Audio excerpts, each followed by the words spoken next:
আপনারা কি কখনো ভেবেছেন অক্ষরগুলোকে কত রকম ভাবে সাজানো যায়? যেমনটা হয় কোনো গোপন কোডে কিংবা বোর্ডে লেখা প্রশ্নটির মতো। এই প্রশ্নটি কিন্তু 50তম বিসিএস এসেছিল এবং বিন্যাসের এই ধরনের অঙ্ক এখন সব সময় চাকরির পরীক্ষাতে এসে থাকে। এই কারণে এ ধরনের ম্যাথ আমাদের জন্য খুবই গুরুত্বপূর্ণ। চলুন বোর্ডের ম্যাথটি দেখা যাক। FCRABS CISSA শব্দটির বর্ণগুলিকে নিয়ে কত প্রকারের বিন্যাস করা সম্ভব? মাত্র 5 থেকে 10 সেকেন্ডের মধ্যে আপনি এই হিসাবটা করে ফেলতে পারবেন শুধুমাত্র একটি সূত্র মনে রাখলে। সূত্রটা আমি লিখছি, খেয়াল করেন। n factorial by p factorial into q factorial. এখন এখানে পি বলতে বলা হয়েছে এখানে কয়টি বর্ণ আছে?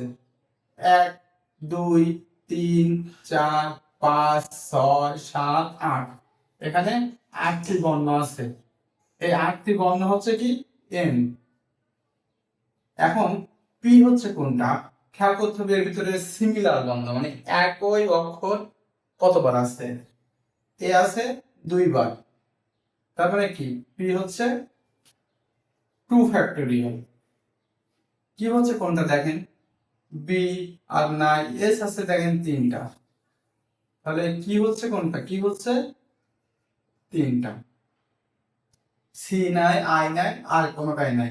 তার মানে এইখানে এন হচ্ছে 8, পি হচ্ছে 2, কিউ হচ্ছে 3।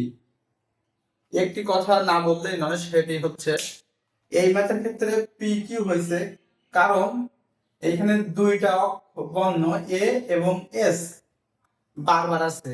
যদি এমনটা দেখেন যে শুধুমাত্র একটি বর্ণ বারবার আছে তাহলে কিন্তু শুধু পি হবে। আর যদি দেখেন না 3টা বর্ণ আছে, এখানে তো 2টা বর্ণ বারবার আসছে, কিন্তু যদি দেখেন 3টা বর্ণ বারবার আসছে তখন কিন্তু এর সাথে আরো একটি পি কিউ অথবা আর ধরে নেবেন, নিয়ে ইনটু গুণ সম্পর্কে হবে। এইটুকু সাধারণ বিষয় কিন্তু আপনাকে মনে রাখতে হবে। এবার শুধু এই 3টা মান সূত্রে বসায় দিলে আপনার ম্যাথটা হয়ে যাবে। দেখেন n factorial by p factorial into q factorial. এখানে n ফ্যাক্টোরিয়াল মানে হচ্ছে 8 ফ্যাক্টোরিয়াল, আর p factorial 2 factorial, q factorial মানে 3 ইনটু 3 ফ্যাক্টোরিয়াল। এখন এই ফ্যাক্টোরিয়াল এই চিহ্নটির একটা বিশেষ ক্ষমতা আছে, সেটা কি? এই চিহ্নটি যদি মনে করেন 2 পিছনে যদি বসে, 2 সাথে 3 ফ্যাক্টোরিয়াল আছে, তাহলে 2 হচ্ছে 2 ইনটু 1 এইভাবে গুণ হবে। আর যেহেতু 8 এর পিছনে আছে 8 ফ্যাক্টোরিয়াল, তার মানে কি হবে জানেন? 8 into 7 into 6 into 5 into 4 into 3 into 2 into 1। বা যদি 9 এর সামনে থাকতে হবে কি হতো? একইভাবে 9 into 8 into 7 into 6 into 5 into 4 into 3 into 2 into 1। মানে আপনাকে মনে রাখতে হবে এই ফ্যাক্টোরিয়াল যদি কোনো চিহ্নের পরে থাকে তাহলে 1 থেকে শুরু করে ওই সংখ্যা পর্যন্ত আপনার গুণ হবে। কোনো একটা সংখ্যার সাথে যদি ফ্যাক্টোরিয়াল থাকে এর মানে কি ওই সংখ্যাটা থেকে পিছন দিকে আমরা 1 পর্যন্ত গুণাকারে গুণাকারে গুণাকারে যাইতে হবে। এখন এখানে খেয়াল করেন, আমাদের নিচে আছে 2 ফ্যাক্টোরিয়াল, এখানে আছে কি 3 ফ্যাক্টোরিয়াল। সেইটা আমরা এবার উপরে ফ্যাক্টোরিয়ালটা আমরা লিখি 8 7 6 5 4 3। এই 3 ফ্যাক্টোরিয়াল আমরা থেমে যাচ্ছে, তার কারণ কি? নিচে একটা 3 ফ্যাক্টোরিয়াল আছে। এবার 2 ইনটু 1 ইনটু এই 3 ফ্যাক্টোরিয়ালে আমরা থেমে গেলাম। তাহলে এই 3 ফ্যাক্টোরিয়াল কি কাটা গেল। কারণ নিচেরটাকে যদি আমরা ভাঙতাম তাও কিন্তু আবার 3 গুণ 2 গুণ 1 যাওয়া লাগতো, আর উপরেরটাও তো 3 গুণ 2 গুণ 1 যাওয়া লাগতো, তখন একই। এই কারণে আমরা 3 ফ্যাক্টোরিয়ালে রেখে দিলাম, এটাও 3 ফ্যাক্টোরিয়াল রেখে দিলাম, কাটাকাটি গেল। আর 2 আর 2, তাহলে এই 2 আর এই 2 দিয়ে 4 কাটলে 2 হয়, আর 2 কেটে গেলে 2। শুধুমাত্র উপরের এই কয়টা গুণ করে দিলে আমাদের ম্যাথ শেষ।